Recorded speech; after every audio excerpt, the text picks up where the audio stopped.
Good evening and welcome to the Monday, December 18th, Maplewood City Council special meeting. Excuse me. Let us stand for the Pledge of Allegiance, please. I pledge allegiance to the flag of the United States of America and to the republic for which it stands, one nation, under God, indivisible, with liberty and justice for all. City Clerk Sint, would you please do the roll call? Councilmember Villavicencio. Here. Councilmember Cave. Here. Councilmember Juniman. Here. Councilmember Lee. Present. Mayor Abrams. I'm here as well. Thank you. Council members, is there a motion to approve our agenda for tonight? So move. Second. Moved by Lee, seconded by Cave, the motion to approve the agenda. Is there any further discussion? Hearing none, all those in favor signify by saying aye. Aye. Aye, the motion passes. We don't have any approval of minutes tonight. No appointments, no consent agenda, public hearings, unfinished business, and we move right to new business. This topic tonight is going to be led by our Assistant City Manager, Mike Darrow. I'll turn it over to you. Thank you, Mayor and council members. On the agenda tonight, as the mayor just said, is the interview process for city manager. We're going to be interviewing, or you're going to be interviewing Mike Sable. Mike was a part of two different interviews today, and I'll highlight the findings of those after the interview. Tonight, I presented to you council questions. So part of the discussion before the interview is just to ensure that you have any questions or don't have any questions with the questions that we've put together. Those are in front of you. And then I'd like to ask that each, either the mayor or the council, kind of determine what order you want those, who wants to read which question, and then any other questions that you may have before we get started.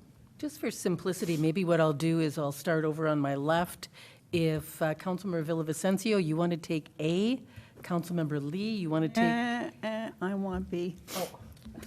Oh, I mean, does anybody want to, I mean, is there anyone that you that's really fair. want to add? Thank you. I give in on that one. Okay, then we'll do Councilmember Juniman. Are you okay with A? Okay, Councilmember Lee, then which one would you like? We'll go with that. Who has A right now already? Okay. Okay, I could take finance, so. Okay. Councilmember Cave, what would you like? I'll do the next one. D. Okay. Okay, and I will take, well, there's only two. I'll take the last two. Okay. Okay? There we go. You know what? There are more than that. That's what I thought too. Yeah. So if you can go into, The back page was not copied. no, We didn't have any in there. okay. Let me print out the back copy.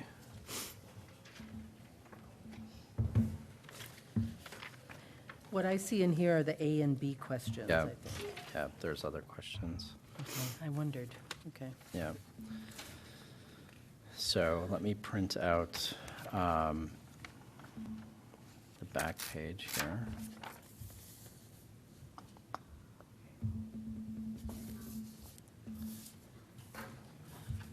Do you have time to, yeah, and then we'll grab those. So then, how many more are there? Yeah. There are Yeah, five more, yeah. So this one is, Okay, so let's do, I'll take E. Who would like F? We're all going to get two questions, I believe. Should we just start back the order? Sure. I mean, Okay. And then Kathleen, you're going to take number 3. Okay. And then Councilmember Lee, you're going to take number 4. Be possible to get number 5, Mayor? Oh, sure. sure. Thank you. I'll do 4. Okay. And I'll take, okay.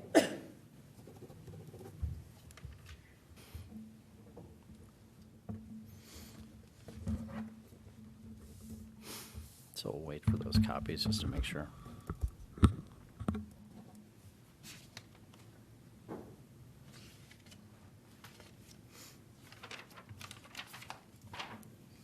take just a moment.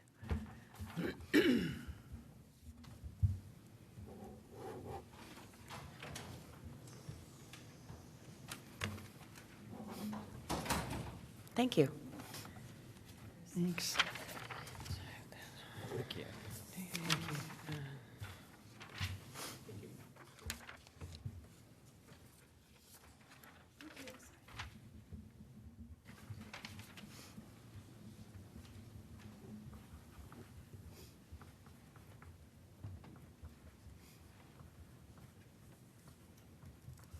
All right, they're all assigned. Okay. What's number 5? Chambry. Got it, okay. Any other questions before we bring in the candidate? Any questions? Okay, go grab. No.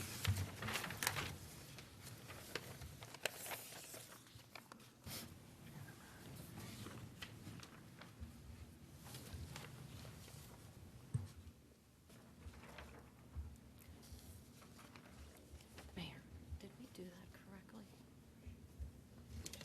Who's doing F? F is Nikki, and I'm doing 2. Oh, you're doing two. Kathy That's right. Freeman is doing 3. There we go. That's right. 4, and Council Burley is doing 5. And I'll take the last one. Good evening, Mr. Sable. Good evening, Mayor, council members. Thanks for having me. How are you this evening? I'm well and nervous, so all things can be true. Yes. Mr. Darrow? I Is- believe he's grabbing me a water. Okay. Thanks. Mr. Darrow, are we ready to get started? Yes.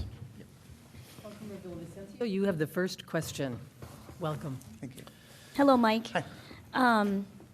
Could you please highlight your involvement in the issues like cultural agility? In what ways will you build on or add to this strategic priority? Thank you for the question, and again, thank you for the opportunity to be here. I think for me, I think understanding cultural agility is a critical component for leaders, and particularly in the 21st century. Demographics are destiny. I think if you look at the kindergarten classroom of today, it will look very different than the kindergarten classroom that which I might have experienced in growing up. And so knowing and understanding the different perspectives of people is, I think, is critically important. I think one of the things that I have always done throughout my career is I've worked in communities that have been racially diverse. And so I worked for Brooklyn Park, which was the second most racially diverse community at the time. It is now currently more than 50% people of color in the community. And among the first things that I learned, and you have to do, is to start with some humility, that you can't walk into a situation believing that you know the answers without understanding the lived experiences of the people with whom you're speaking with. And I think for me, one of the components of that cultural agility is starting with some humility about I don't know all of the answers, and I might not have all of the answers, but I am committed to building and fostering relationships. I think one of the things that community leaders often do is you need to build and foster relationships. So the first time you go to a new group or a new community or a new partnership, if you come in with an ask, you're already behind. You actually have to go with a mindset of building and fostering relationship and connection. And so for me, starting with that point of really deepening and understanding about different cultures, different backgrounds, different experiences, and being curious about what that is, and then fostering that dialogue. And I often talk about, right, there's outreach, which is the relationship building, and then there's the engagement, which is the how can we work together in service to a community issue or a community need or a way to build and foster connections in neighborhoods or in community building. And so for me, one of the things that I've been fortunate in my career to do was be part of a group called it's through the International City Managers Group. It's called the Race Equity Leadership Cohort. It was a year-long intensive program to really understand both our own thinking around cultural agility, but also then deep learning specifically in different communities. And so I think that for me, the other part that I would say is there's a real emphasis on learning. And often if you can get firsthand experiences from the people that you're learning from, I think not only is the lesson learned more quickly, but it's also learned more deeply. And ways that I would continue to foster that are some of the work that we've done in the city of Bloomington is to establish employee resource groups, which are affinity groups. So we have a group called BBEN. It's the Bloomington Black Employee Network. It's a group of employees who work together to talk about issues that are specific to the Black community, African American community in Bloomington. But then also it's a way to do that. And the other group that I'm proud to have been the executive sponsor was the Asian American Pacific Islander Employee Resource Group, which is again a collection of city staff that come together to share experiences. And some of the things that we've done to establish cultural agility was to actually invite people to share a meal. And so our AAPI, because we love acronyms like all good government agencies do, was to invite people to share in the food and the cultures that were important to them. And so it can be small, tangible things to get people together, which can really foster connection. And for me, I think that's one initiative I would like to bring from another organization here as a way to really strengthen connection and ties. But I'm committed to the work of cultural agility and really understanding the needs and perspectives of others, and something that's central to who I am and how I lead. So, thank you. Thank you. Councilmember Juniman. Thank you, Mayor. Hi, Mike. As you already know, Maplewood is recognized within the state as being an environmental leader in many areas. Please tell us how you will support and champion these initiatives and why they are important. Thank you. Maplewood has led the way. It's been one of the leaders in the Green Step Cities program, and it's always nearly first in class every time. I think sustainability and the pressures that we see nationwide and locally around sustainability are really important. I think Maplewood has that reputation of being a leader, and there's, I think, going first helps, but also being consistent in the approach is also really helpful. So it's one of the lenses that are automatically applied to most council policy items. And so one of the things that I think is really critical is to have those checklists and reminders that says, you know what, we need to think about this from an environmental sustainability lens. We also, and then you have to layer in, there's other lenses that are equally important, but building systems of thought and check-ins for that is really important. The other part about environmental stewardship is taking smart risks. Right, there is a city in California that all of the police cars are fully electric. Now that might be something that can work there, and it might not apply in a colder climate with uncertainty and snow and ice and other things, but being creative and thinking about small tangible ways that you can take risks. One of the things I'm proud of, I used to work for Hennepin County, and we had an ambitious goal to do greenhouse gas reductions in our facilities, and it was doing some of the small practical things. We often call it blocking and tackling. Can we change all of the light bulbs to LEDs? Yes. Can we do demonstration projects for water conservation? Yes. And one of the other things that we got at a policymaker level was to say, what is the expected rate of return for these savings? And we set a benchmark of generally 7 to 10 years. And then we asked for an opportunity to do one ambitious project that might have a longer payoff. And we had settled on 15 years, and it was a way to do smart innovations that we didn't know that would work. We thought it was going to work. And so we asked the policymakers for some flexibility to be ambitious. And so while we worked within the general framework, we actually did have an opportunity to be really creative. And I think having that conversation up front actually gave our staff who were committed to that environmental work a little bit extra added enthusiasm and permission to go and do a little bit more. And so from my perspective, the environmental lens is really critical. It's sort of central to Maplewood's brand outside among city leaders and city folks who watch. It's a proud moment, but I think there's more to do, and I think there's creative ways to continue to carve that legacy. Thank you. Councilmember Lee. Thank you. What does financial stability mean to you, and how will you support our priority of creating sound policies while supporting the need of a growing community?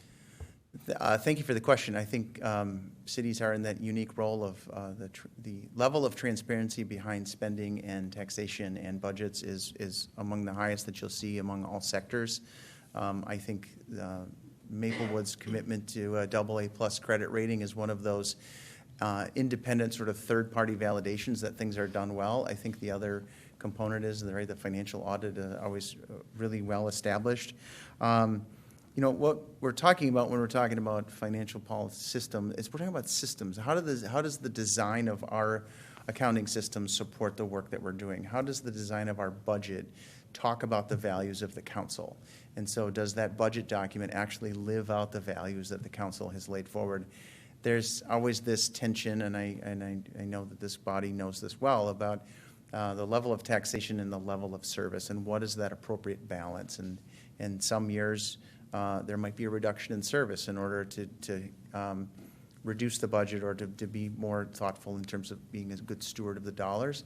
In other years, there might be a shortage in, say, for example, the ambulance fund that might need an infusion of cash because reimbursement rates are lower than you had anticipated. And so there's always this tension about financial sustainability.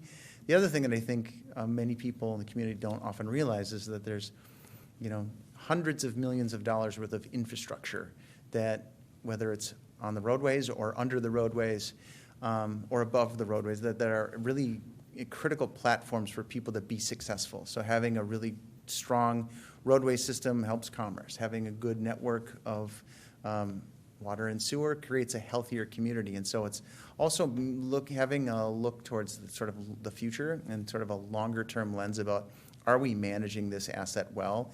And I think having a good system of inspection, a good system of sustained investment, and really trying to anticipate where the next thing is going to be.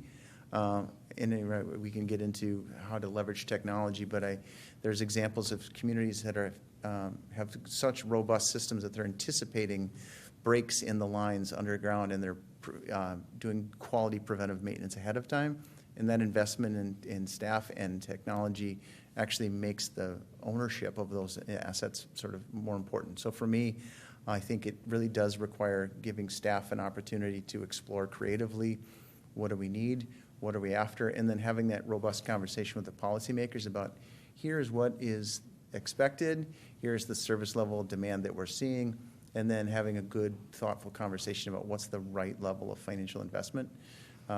This is near and dear to my heart, so I love this conversation and the question. But I think having that independent perspective that says, yes, you're doing the right things, or having an opportunity for people to weigh in, really critical. And so I appreciate the question.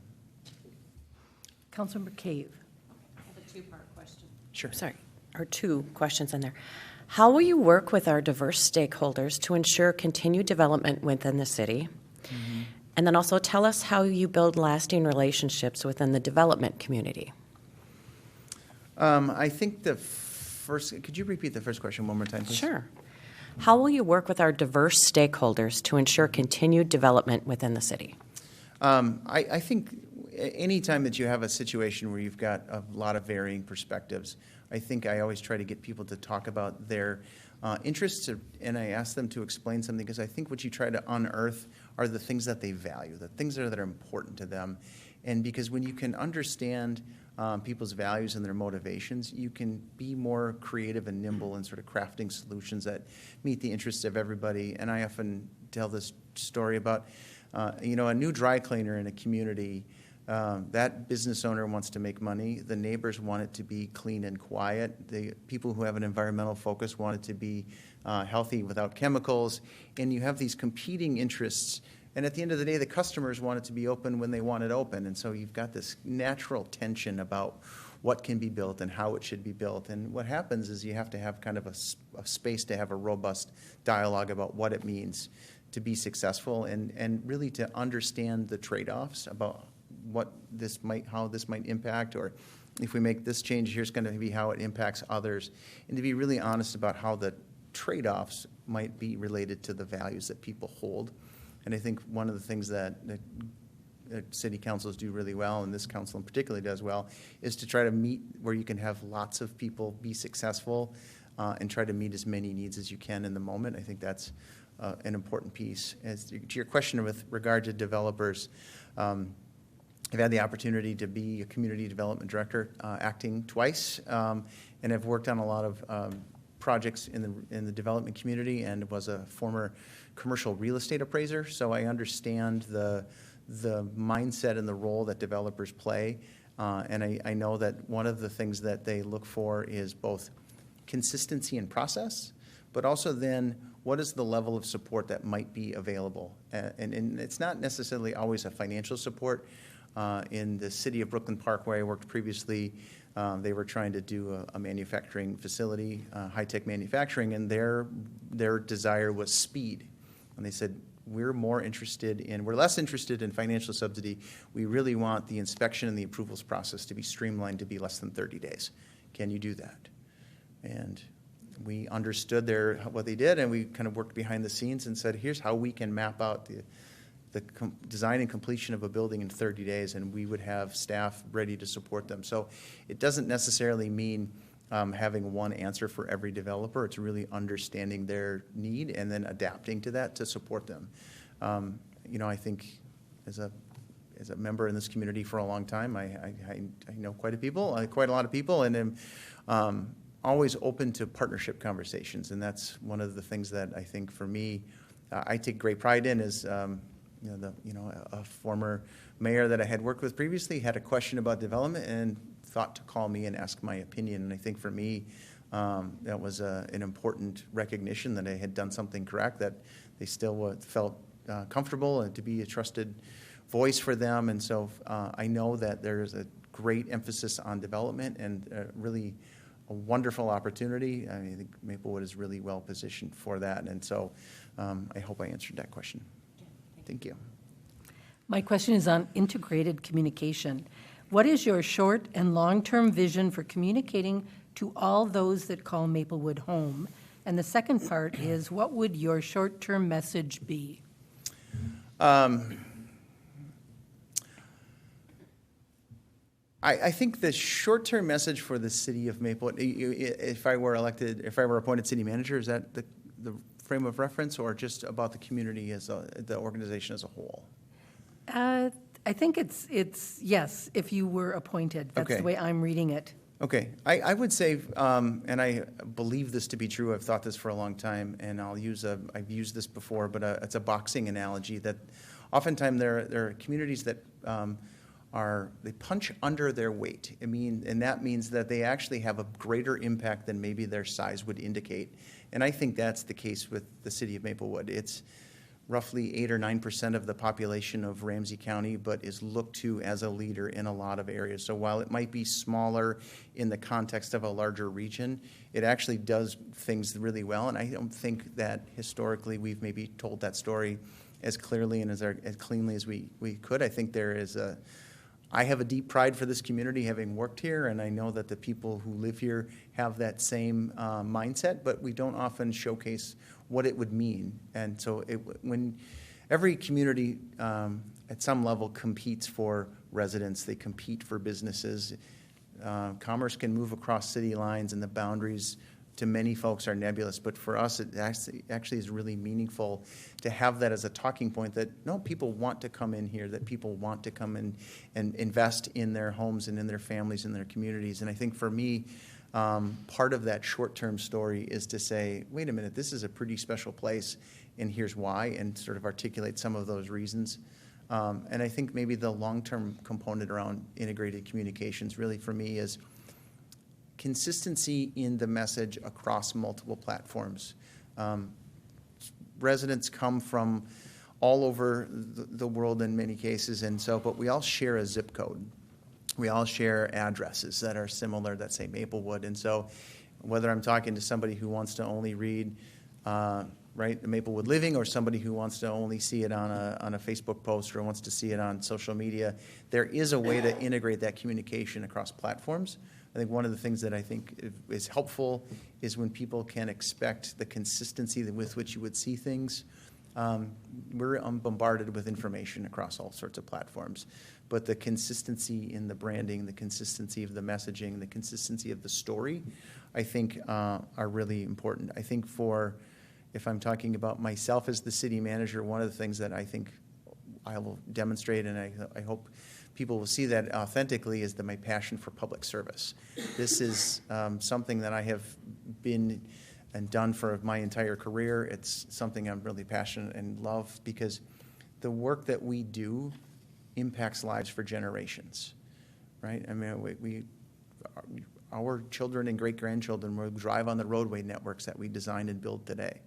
I had the great fortune of building a library when I was with Hennepin County, and I take comfort in knowing that that's going to last 75 to 100 years, and that people far beyond me are going to be able to use something that I helped shape. And for me, that passion for service is real.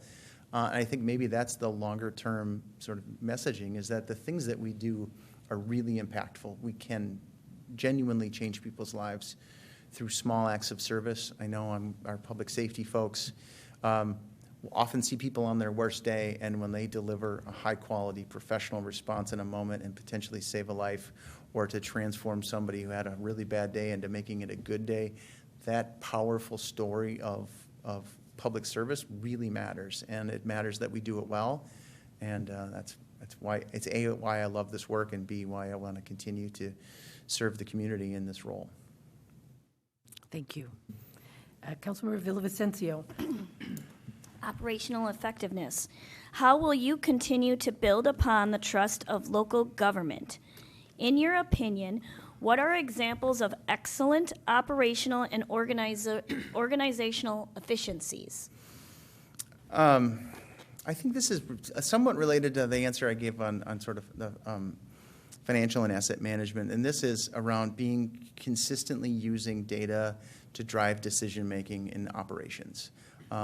There are lots of communities around the country, and they all deliver a similar service, but there's a way to use data to drive decision-making. For me, sometimes it's the metrics that we use. Particularly, I love the dashboard. I worked on it with the strategic plan, and then using the data as a way to also enhance transparency. So we show the results of the work that we're doing. We know what our response time is to incidents in the fire service. We know what our pavement condition index is. And so setting a high bar with the community about what our service level is, measuring that, sharing it with the community, and says, this is the score, good or bad, and then this is what we're going to do to improve it. For me, the other part of, in my professional experience, I serve on the International City County Managers Performance Management Committee. It's a collection of staff from around the country who put together performance metrics for cities because, like I said, some of the services are the same. And so we create a community benchmark around what success looks like. And I think for me that not only does it help the cities that I serve, it also helps the profession of local government managers be better. The other component that I think is an important one is to really enhance the skills of the staff who are on the front line delivering those. They will often, I've not been in a water main break. I don't know how to fix a water main break. But the folks who do really know how to do it, and they know how to do it really well. And so tapping into their experience and tapping into their understanding and their expertise is one way that we can use operational effectiveness. And it's about being curious and going and asking, what worked really well here? What would you maybe need to do differently? What are some things that we could try?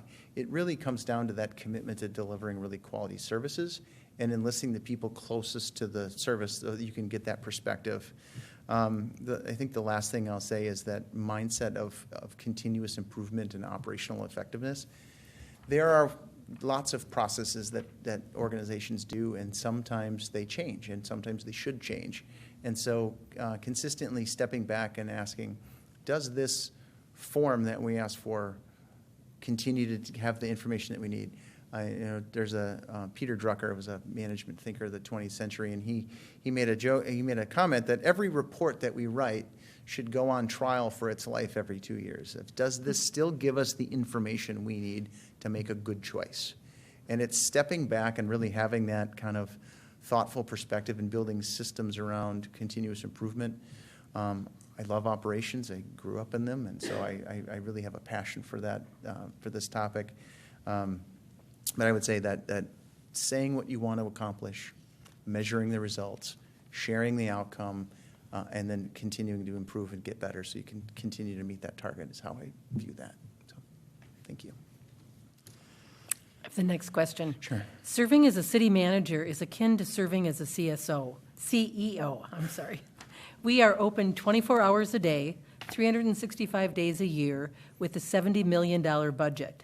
What strengths will you use to manage on a day-to-day basis while supporting our core strategic priorities?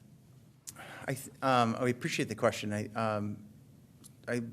When I was first introduced to StrengthsFinder, it was actually through the city of Maplewood. So I'm a huge fan of the StrengthsFinder. I think one of the things that my top strength is strategic. So I'm able to understand how the goals and direction of the governing body, the council in this case, really sets in motion the wheels for how we're going to operate. And so for me, I really appreciate the sort of the waterfall diagram that you set a big idea.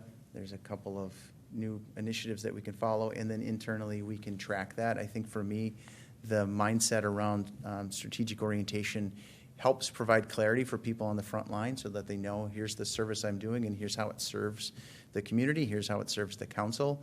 One of the other strengths that I have is the maximizer, which is taking something good and making it great.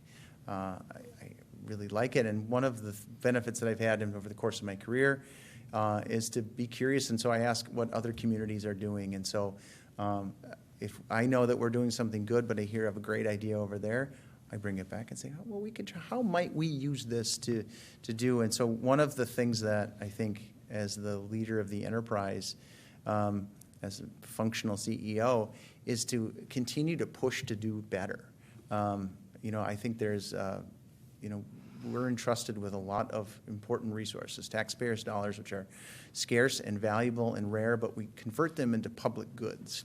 And so being really intentional about making sure that that public good translates to something great. I think those two strengths are things that I would continue to bring day to day in my life, but also as the city manager for the city of Maplewood. Thank you. Councilmember Juniman. What will you need from the city council to be successful? I've always said that staff and city managers thrive when there's clarity on direction. And so if you can provide a really clear direction about what you want to see from both me as the city manager, but also to see from as a community need, what are the things that that are important to you, the things that you would like to see, and then some resources to execute that. Public safety is always a priority. I know that the city council has made significant investments in both police and fire services, because that's an important component for the city, and that's what the residents have asked for. And so there is a really strong team of leaders who know how to do that work really well, who are supported, and I know, because I've asked, they feel that support and wind up doing, they're more engaged in the work, they're more engaged in the community, and they're really embedded in the lifestyles of the residents. And so for that, what I would need is clarity of direction and some resources to deliver. Thank you. Councilmember Cave. How would you communicate to the city council, and what type of communication do you prefer? I'll do the reverse first. So I prefer face-to-face. I think it's stylistically how I work best. As an auditory learner, I also can do the phone, but those are my two preferences, would be face-to-face or telephone. But I'm also experienced enough to know that I have to adapt to the styles of the people with whom I'm speaking with, right? Lifestyles change, people are busy, some people travel, so the ability to adapt in the moment to how people want to be communicated with, I'm certainly flexible in doing that.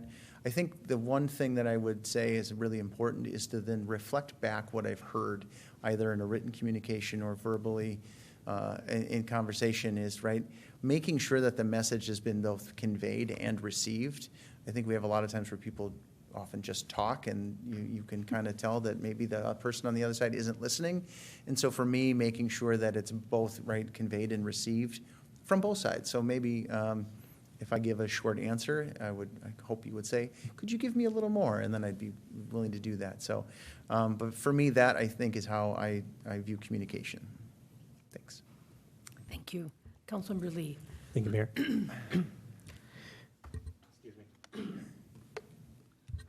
You interviewed with various members who work for or with the city of Maplewood. What were the themes of their questions? Why do you want to be our next city manager, and what do you feel our biggest opportunities and setbacks are?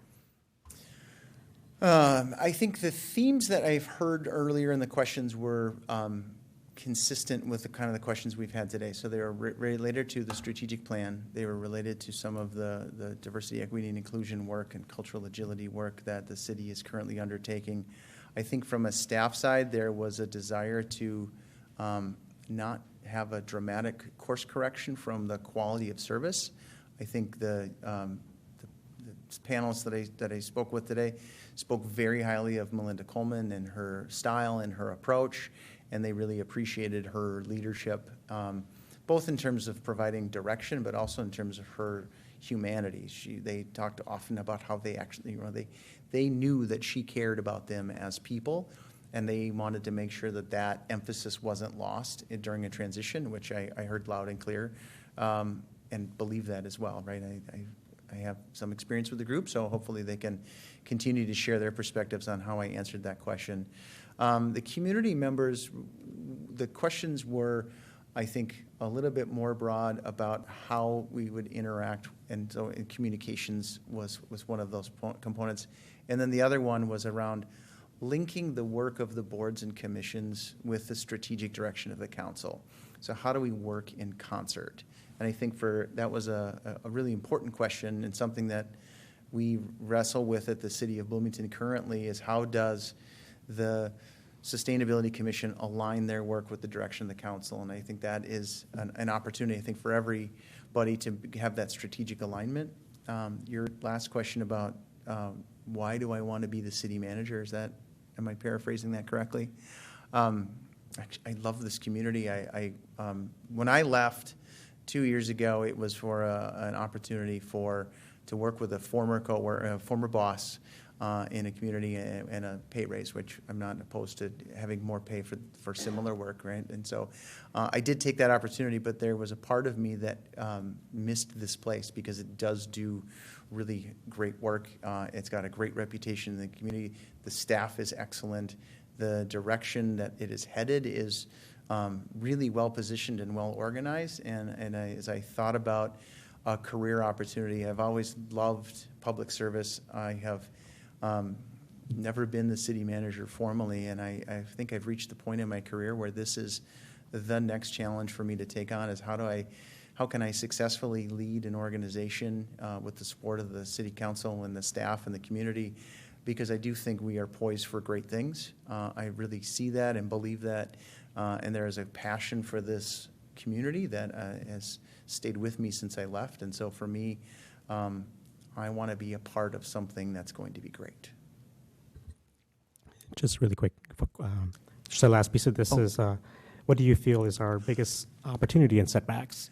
Thank you for that. I appreciate it. I think the greatest opportunity probably relates to development and the sort of the shifting nature of the economy, particularly around the North End and the mall, right? As the world has shifted, the needs of the community have shifted along with that. And so how do we make that amenity continue to be an amenity in the community, to be strong, to be economically vibrant?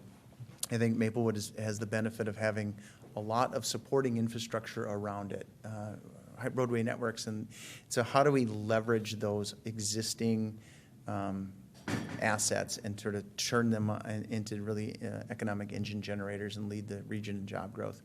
I think that is a real opportunity and something that, right, I can envision a lot of new development and, population growth. And so what that comes is then some challenges for how do you then match that service demand, or that new, if we added, for example, 3,000 residents in the next few years, what does that service level demand look like from public safety, from public works, from fire, and really trying to balance out the operational impacts of that new shifting growth.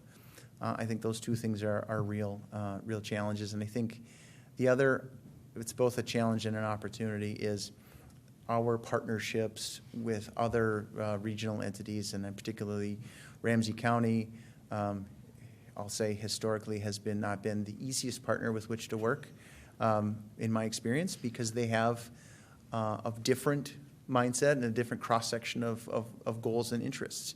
And what I think we can do is continue to strengthen that relationship to say our interests might align differently if we tried something a different way. And so really building a strong regional partnership is both challenging, but it's also a really important opportunity. And I know that they're going through a leadership transition now, so I think it's a wonderful opportunity to start a new dialogue about ways that we can partner together to deliver service to the residents that we would actually ultimately both share.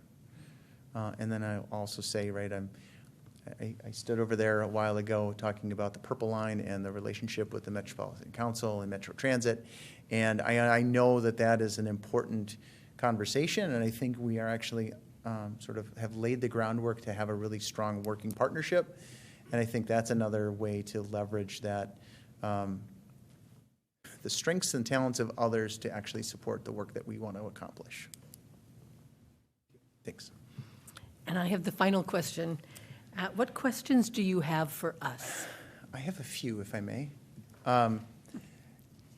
When you think about the strategic plan and its impact on the community members, what is your assessment of kind of where we are at today, and what is the a belief about what the next strategic planning process might look like? Either a hope or a wish of the next strategic plan. So an assessment of today's and then what you might look forward to tomorrow. Okay. You know, I guess I'll start off and then we'll see lights can come on if for anyone else who'd like to jump in. But, you know, I think our strategic plan is critical for us as a council because it serves as our roadmap, and everything that we do, every topic that comes before us, you know, we have included our strategic plan relevance so that we can measure how are we doing, where does this fit into our strategic plan. So I think that the impact is huge on our community because, well, I know that a number of cities, and you know this as well, I'm sure, that a number of cities don't have strategic plans. Mm-hmm. And we do, and it is a roadmap. It helps guide our decisions because we can measure where does this fit into our strategic plan, and if it doesn't, then why are we doing it? What relevance is it then to our community? In terms of my hope or wish, you know, it's always good to revisit strategic plans.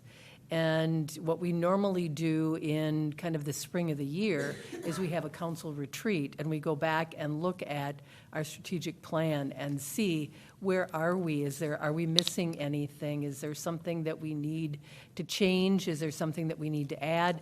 I know that we've made some revisions with our strategic plan. We combined a couple of them and we edited another one to fine-tune it. So I would look forward to that. But the bottom line is we need to have a roadmap on so that we as a council know where we're going. Otherwise, we'll never know if we get there. Mm-hmm. And it certainly helps guide our decision-making. Councilmember Cave. My light came on before Mary Lee finished, and I'm like, she said everything pretty much. Just to add on that, I also believe it's a guide, and it's great as a tool when staff comes up with, I'll use when Danette comes for community development. Development people, like the staff, understands what we're looking for, and then she can convey that to developers, and then they understand what we're looking for. So like you said, it's consistency, mm-hmm. and it provides consistency, I think, with, I'm just going to use her as a community developer, so developers know what we want and what mm-hmm. we expect. They know our environmental wishes and desires that we have in place.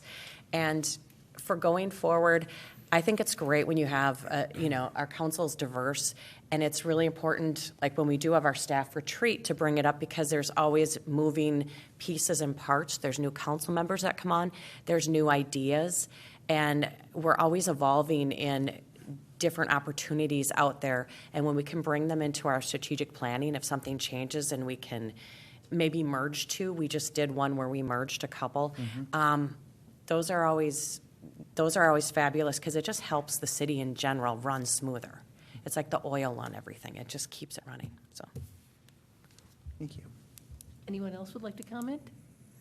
Any other questions? If you could share in the first maybe 90, 180 days or first year, some of the things that you think I could do in the short run that would make me successful in the long run?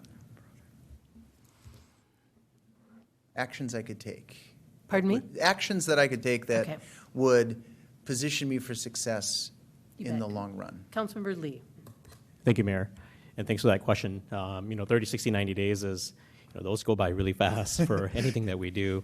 I think that's something that's really important for me is community inclusiveness, and that's something that I would love to see you put a plan together to see how we can engage with our constituents differently. And not just engage, but how do we learn more about our constituents? Where is our community at? And how do we bring our government to the people, not really waiting for people to come to the government, because I think municipal government is so confusing. So how do we make it easier for people to understand and to participate and to be a part of this government? So that's something that I would like to see within those 30, 60, 90 days. Thank you. I would add that, our relationships within our staff, it's something that you mentioned a little bit, something that you heard when you were interviewed today, that our staff knows that Melinda cares about them, and that is part of her leadership style. I would expect that there would be outreach to our staff in terms of, and you certainly, because of your experience here, know a number of the staff, but it's reaching out to them. For me, too, with strengths, because we are a strength city, continuing with strengths in the work that we do and with bringing on new staff, it makes, I believe, our city much more effective, and it certainly has been a great morale booster. I think that staff, we have the ambassador program, which I think is another really good way to bring staff on board so that they have a connection here. I think that's going to be really important. In addition to what Councilmember Lee said, I think we need to look internally as well in terms of how you introduce yourself to staff. And I liked that, staff talked about I've made a note about it, about not making big major changes, but rather coming in open to learn and figure out where we are. Any other council members would like to add in? Okay. Any other questions? My final question is what are the things that keep you up at night in terms of financial worries or development worries or operational worries? What are the things that you often think about maybe but don't express or share as often? Things that you want me to be mindful of or to learn more about more quickly, things that maybe keep you up at night. Councilmember Cave. Probably not so much keep me up at night, but it's close. I do think a lot about our city because it's so diverse. It's so the direction. I mean, we have the north and the south and 25 minutes later. And sometimes I really want to make sure, because a lot of things happen up in the north, and I'm really always want to keep an eye and make sure that the south is included. I feel like a lot of people feel like it's not included. At times, when I was on the council before, we had meetings down in the south. We would just bring a meeting like down to, I think it was Carver. And I think just changing things up and realizing everything doesn't happen up here. And including everybody, because when they have issues, sometimes if it's not right around, Maplewood, it's like, who are you? What are your issues? Oh, we don't know about you. So just keeping that in mind. Councilmember Villavicencio. For me, it's the most marginalized people of Maplewood. So it's the seniors, it's the folks who English is not their first language. It's the folks that haven't lived here for very long, who don't understand the public processes because they are very complex. And so I stay up at night worrying about the people who don't know what the city is doing. Thank you. Those are all of the lights. I have one more question, if I may. Okay. Your favorite Maplewood story, either something that drew you to the community or something that your favorite restaurant or the thing that you just love the most that you tell your friends about the community, if you would share with me your favorite Maplewood story, leaving it broad for you to interpret what that means. Favorite Maplewood story? Yeah, what are the things that you love most about the community? What are the things that you tell friends and family members, or something that just grabs you and that you just love? Councilmember Villavicencio. Well, the first thing that comes to my mind is when I first moved to Maplewood, and my family and I, we were walking around the neighborhood, and we just happened upon, we're on Frost, and we just happened upon the Philippine Center of Minnesota, and my daughter's like, oh, what's that? What's that? And I told her about it, and then we started going to events there, and I tell people about the Philippine Center all the time because most people don't know that it's in Maplewood. And it's really cool because the Consulate General comes at least once or twice a year, and you can get dual citizenship, and there's a lot of great cultural food and events that happen there. So that's probably the most frequent thing I say and think of. Thank you. Councilmember Cave. The first thing that comes to my mind with Maplewood is being honored to be able to sit on this council and to be a voice for different communities in Maplewood, and just seeing differences that you can make. I'm really proud of that. Councilmember Lee. Thank you, Mayor. I would have to say big shout out to Public Works team. We have the best snowplow team in the state of Minnesota, no doubt about that. As a kid, I used 16-year-old driving my car. I used to always say, if I can make it at Maplewood, I'll be all right. And it still holds true to this day.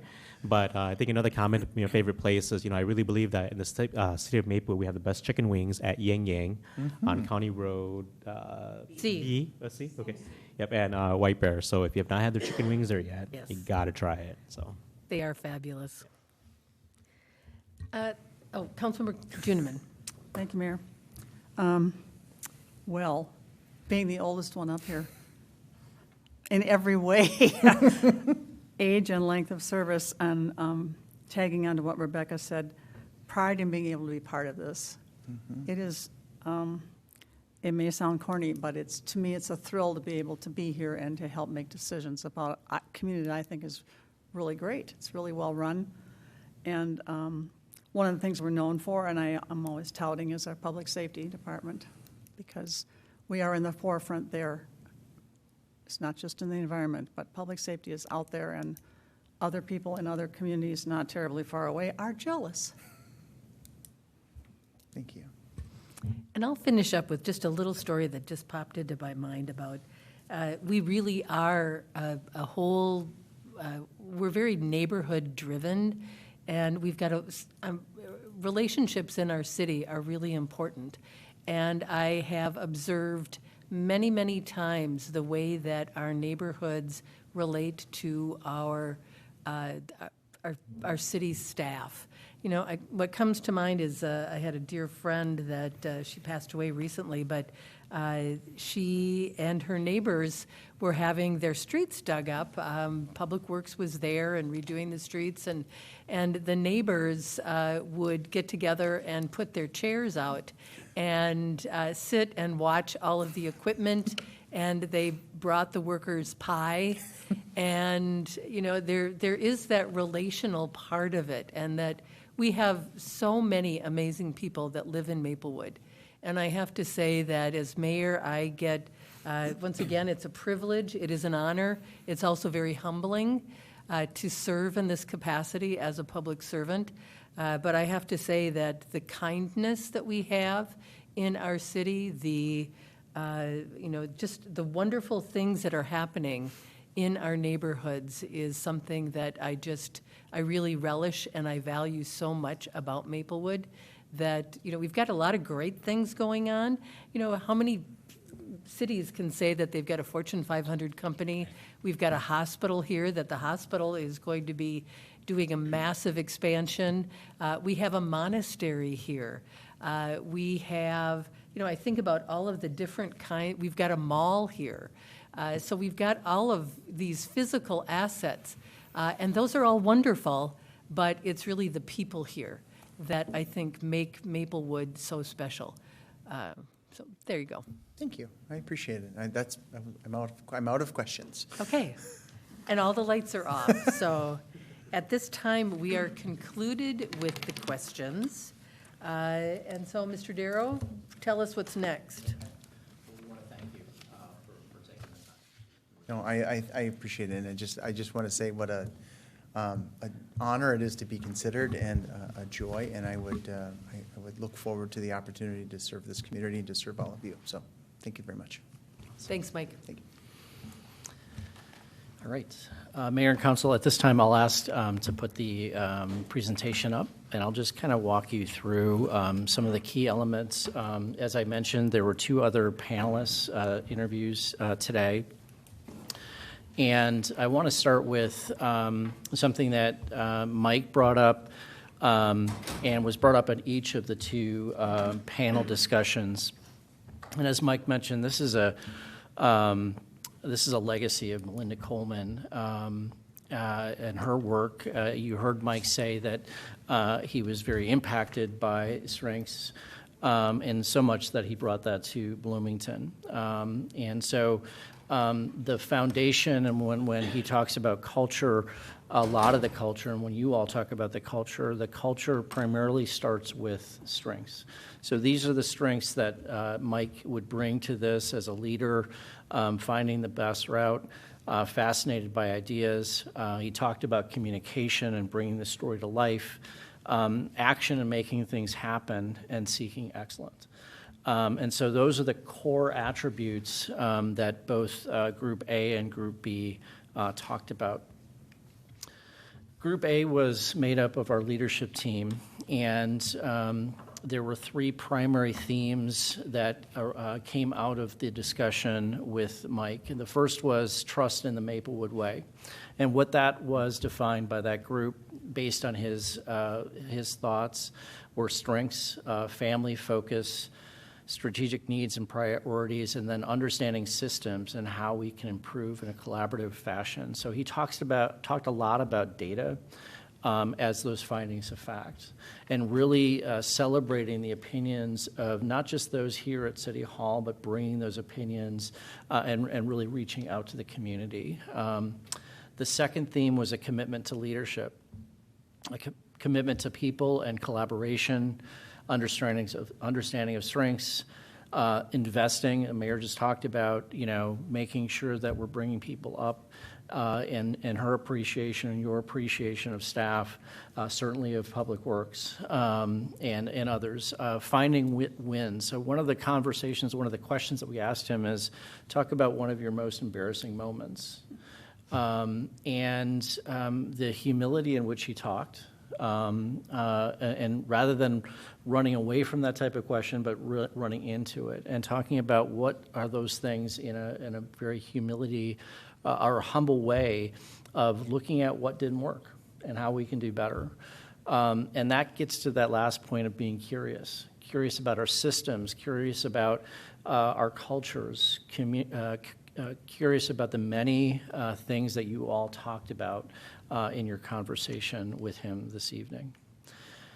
And the last was celebrate and collaborate, and that gets to Mike's passion, his authentic nature as a leader, and really kind of bringing government out of City Hall and going and being an active listener. That was one of the things that really impressed me, especially when we talk about what type of leader you're going to be, to really cue in on just, sometimes it's best just to listen. He described going to these various community events, not with an agenda, but simply wanting to get to know people. He has invested in staff. He's excited, as you heard, to work with our council and leadership, and wants to continue building on relationships with other communities and community members. The leadership team, the senior management team, was really, they took away, again, that authentic passion in which he speaks. That was very clear in their discussion with him. I'm actually doing okay. So the second group was made up of members of our Multicultural Advisory Commission, Plan Commission, and then we had some additional staff there. The same type of thing. They talked about various themes. These are themes that they created based on his discussion. Again, it's very similar themes. Excellent collaborator, practices humility, curious about other opinions, enjoyed his commitment to public engagement, and that's where that active listening comes in. Rather than just, here's the agenda, here's what we're going to do in 90 days, stepping back. Humility comes into play again. He had indicated, he doesn't always know the answers, and that's a strength as a leader. Discussed working on his own strengths and tools, and so his own self-development is a key sign of great leadership as well. And then the commitment to cultural agility. He said, these are his words, this is the most important work and it is also the most difficult work. He's shown over his time as a professional and being committed to and having a commitment towards that work, and again, going into and not away from as a leader. He showed great enthusiasm in his experience working in other communities. Again, that active listening, not afraid to have those difficult conversations, especially in that position as a city manager. And then, and again, this is a testament to Melinda, but building upon the systems that are here. And we've all talked about how we've so much appreciated the work that she has done as our city manager. He realizes that there's a big shoes to fill, and he's not afraid to jump in to create better systems for future generations.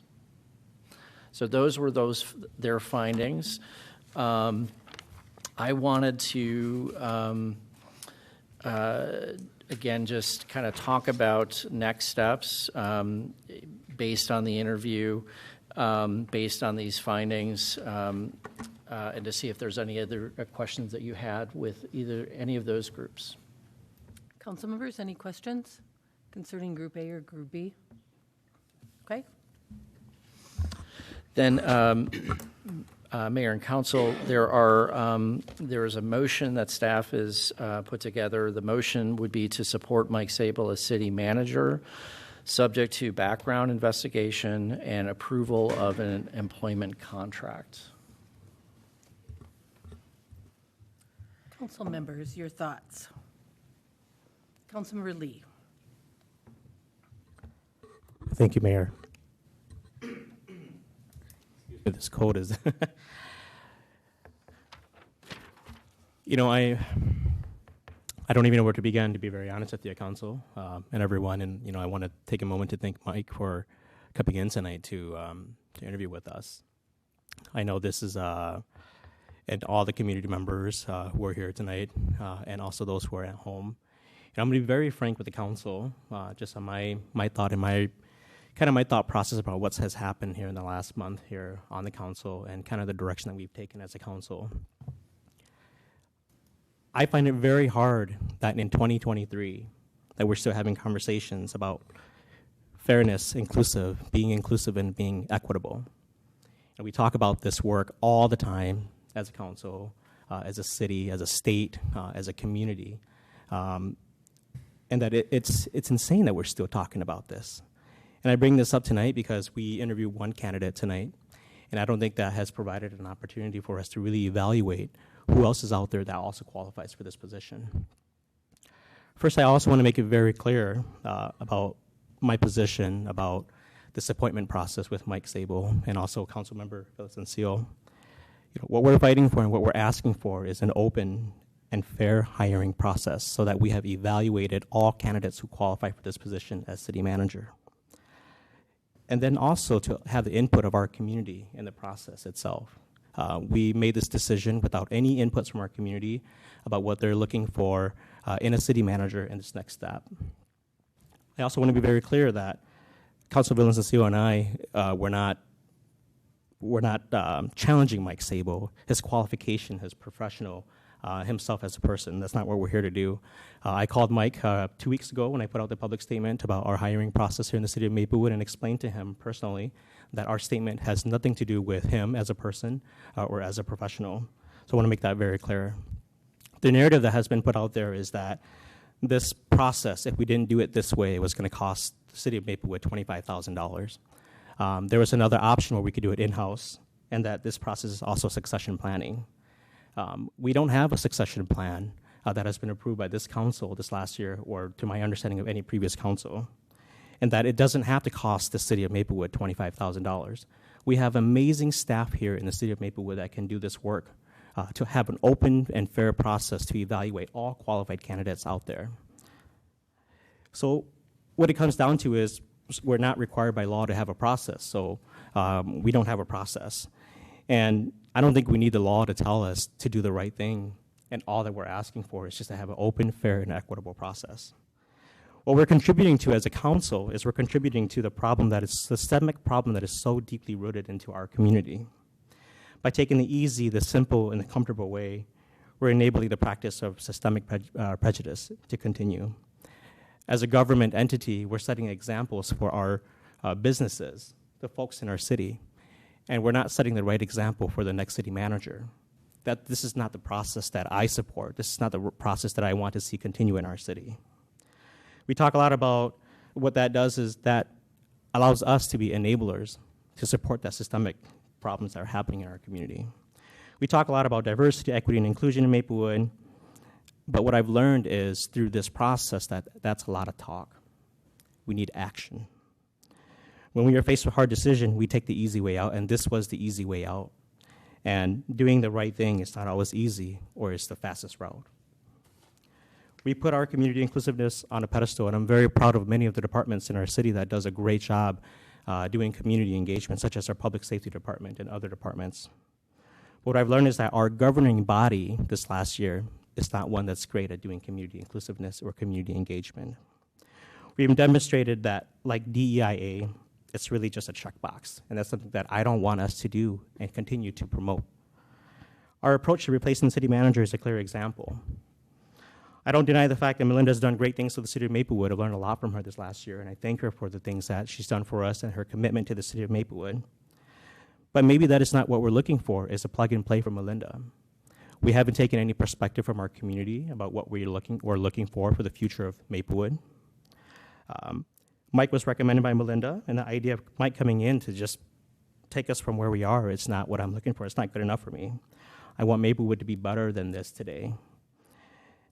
And what I'm looking for is an open process, and if Mike comes out on top, I will support that 110%.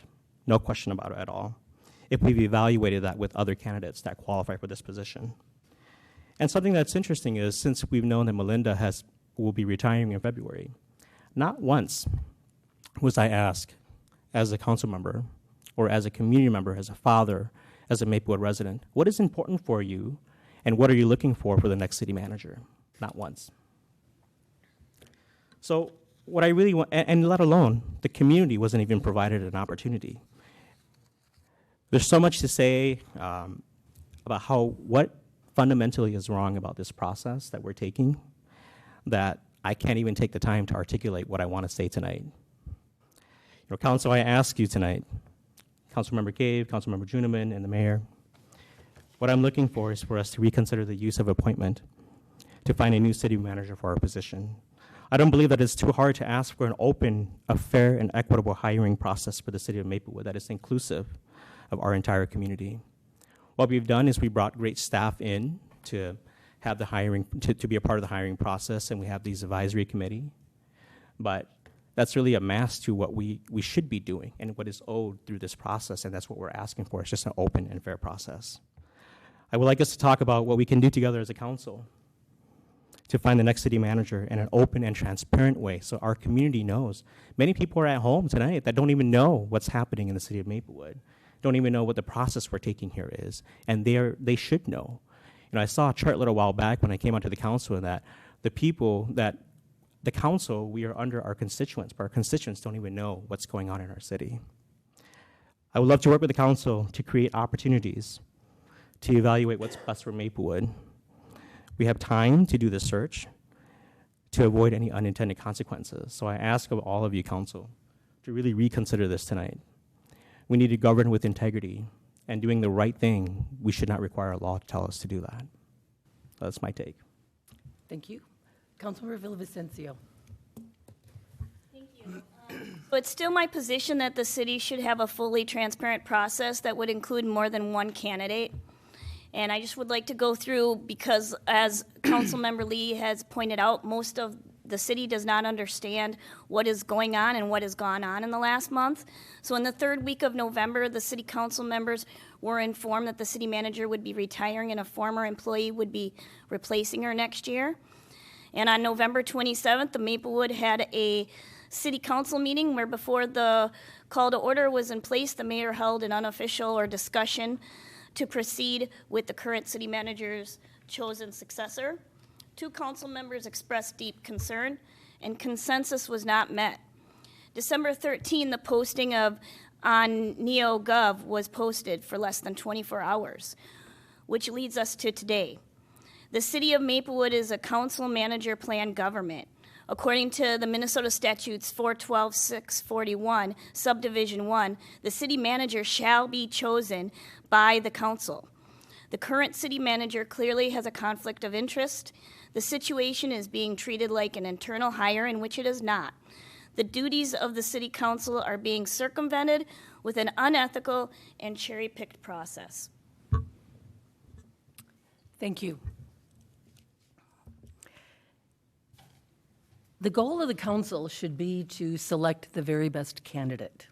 And I recognize that council members Lee and Villavicencio are our 2 newest council members and really have not been engaged with hiring processes in the past. We are all elected to make decisions for our community. And I believe that what we are looking for is the very best candidate. Maplewood, like many other cities and other government forms and businesses, focus on succession planning. Succession planning is building up the staff that you have and seeking internal candidates whenever possible. We've done the same thing in terms of looking at our finance director, in terms of our public safety director. Both of those were internal candidates. Now, Mike Sable left here for a short period of time and went to Bloomington, but he is a known, very successful individual and one that I think we could or that would be a real asset to our community. As elected officials, we get to make decisions. We don't, and I'll just remind my council members that we don't,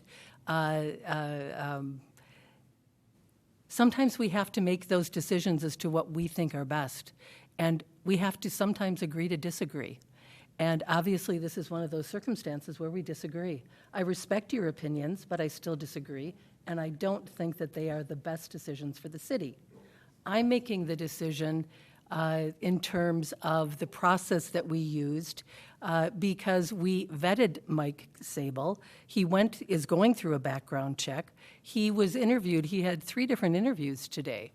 And if there were concerns that were raised, then I think we would be maybe talking about something different. But everyone heard him today. This was an incredible interview. This is a very exemplary candidate for this particular position. And in terms of the city manager form of government, you're right, Councilmember Villavicencio. The statute says that it's chosen by the council and that we need to decide because the city manager is a trusted advisor to us. It is someone that we have to work very closely with. It's someone who has to have impeccable character. They have to have experience in terms of city government and city finance. This is not a huge pool that we're looking at of people who would qualify. We all looked at the job description. We know the job description of city manager, and we know that that is not something that there just aren't a whole lot of candidates out there. And when there is someone who is a proven, successful assistant city manager, then I really believe that it warrants looking at that person very carefully. You know, one of the things that Maplewood has prided itself in terms of doing promotions from within and not going external. I think that lends itself to our staff seeking leadership roles and really working hard for our community. And so I respectfully disagree with your opinion, and that's the way it is. But we're all elected, and we get to make the decision that we think is going to be best for the community. And I would just encourage you that if you believe that our community is unaware, then as electeds, we have an obligation to get out there. And I would encourage each of you to get out there and talk to the people that you are concerned about that may not, that may not be aware about what's going on. That's your role as an elected. But in terms of making the decision, the buck stops here, and I am very pleased with Mike Sable as a candidate. Council members Cave and Juniman, would you like to weigh in, please? Only if Daryl stops talking. You're out of order. This is a council to discuss. Councilmember Juniman. You can be a dictator. Go ahead. You're out of order. Yep, I'm out of order. Daryl? Great. Daryl? Yep. May I have a turn, please? Sure, go ahead. Thank you. One of the things I've learned sitting here for this long time, and I've been through 4 city manager processes, and they've been all over the map.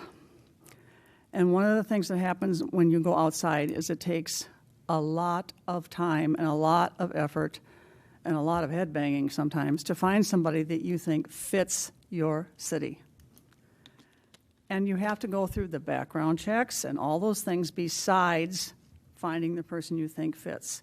Here we have someone who knows the city, knows how we operate, knows what staff is about, is familiar with city management for a long, long time, has been around the metropolitan area in various positions, so he has a relationship already with other places. He is what would be called, after a huge search, the ideal candidate. So I do not understand why we would go through the whole process when we have the ideal candidate. We have one employee. We, the elected, have one employee. That's the city manager. The other employees are hired according to whatever the needs are and the requirements are and so on. Sometimes we have to, as the mayor said, the buck stops here.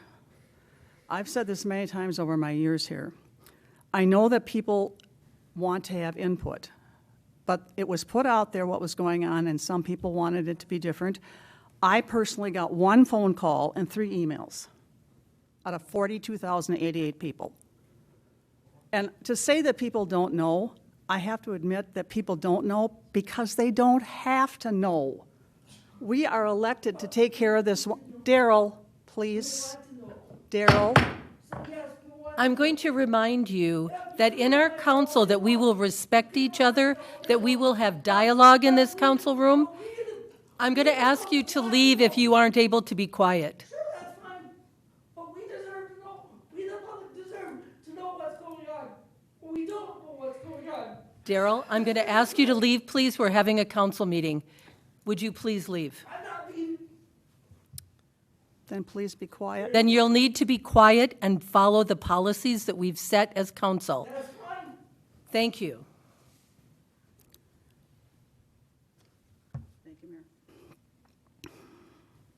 I think we've gone through a process. We've had the 2 panels.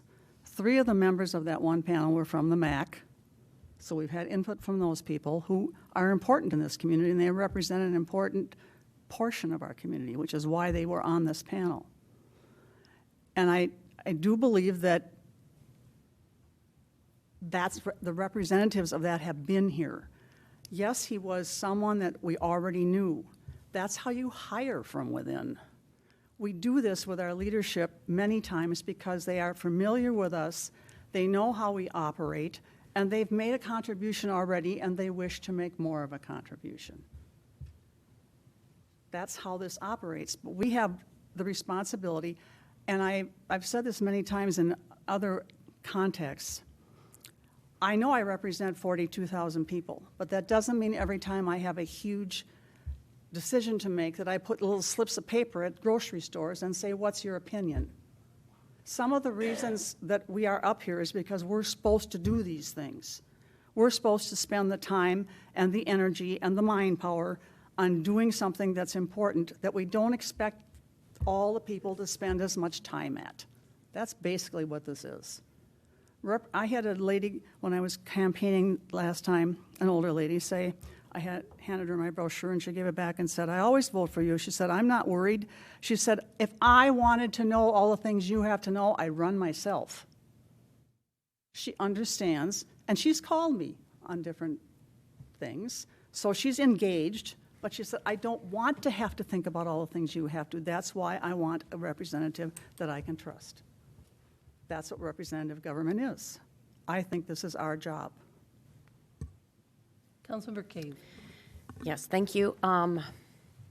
It's great listening to everybody and everybody having opinions because that's what we're all up here for. Chambry, you gave, I appreciate and I respect what you said. Nikki, you also, Mayor, Kathy. I respect what everybody's opinion is and how we've all been in different places in this process. I myself have been on the council when we hired another manager before.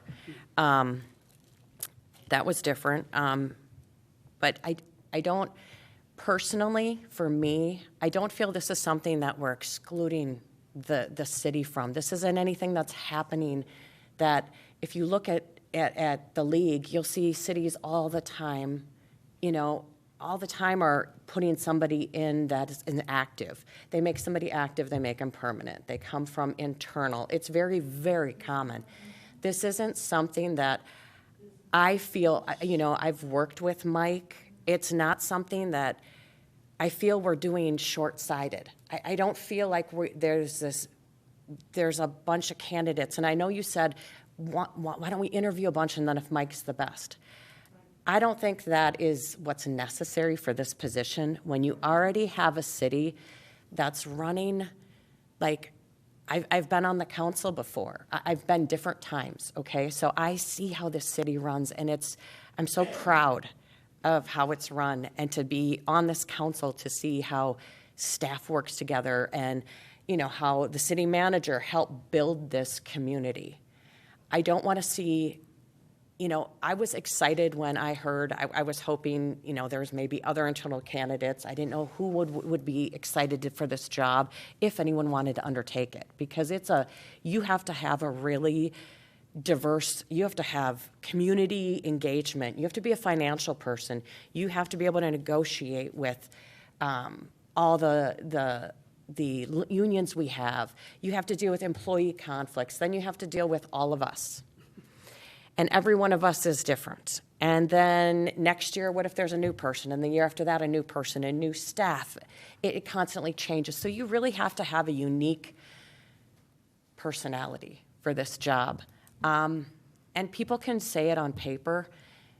And my thing is, I was fortunate enough to work with Mike to know that you can come up and say what you want, but I've seen the work and the fact that he knows how we run and how positive it is, and the things that he said tonight about what he wants to do different. I don't expect Melinda Coleman 2.0. I want someone to be an individual, but respect what we've built here, because I don't want someone coming in with these ideas that says, hey, now we need a fire chief, now we need a police chief, you're gonna be separate, we're gonna, and you can have that. And to have somebody that knows all the building blocks we have here are not gonna change, I want that. And that's what I was looking for.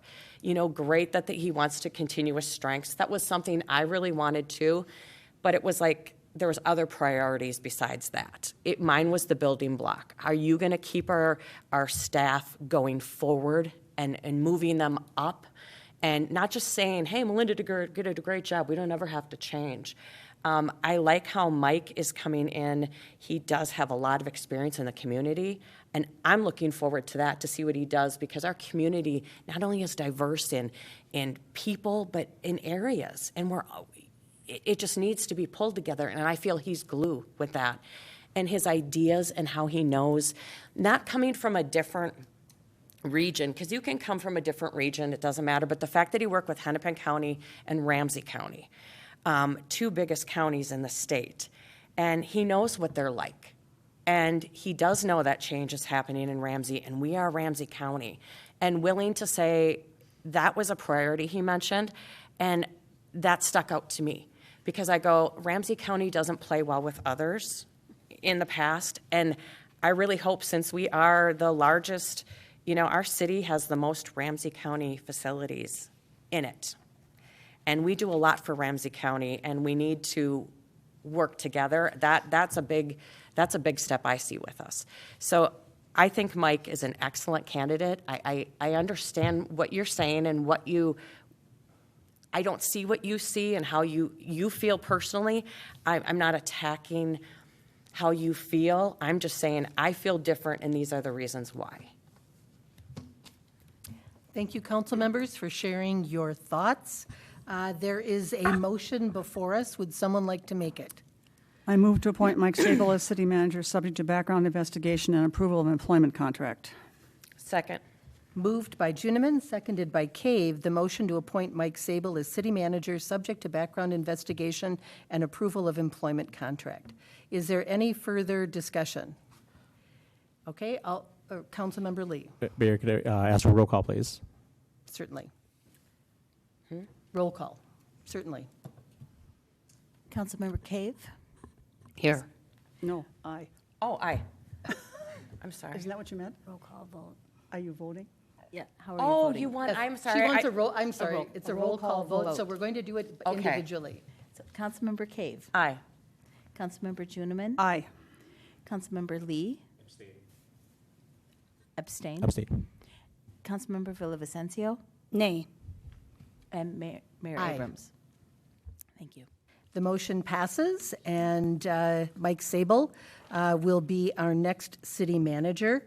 One thing that we need to do, I know that the background check needs to be completed, I believe, or wrapped up, and also a discussion of the contract needs to happen, and I would like to ask Councilmember Lee if he would like to join me in working on the contract that will be presented at our January 8th meeting. Is that it? Yep.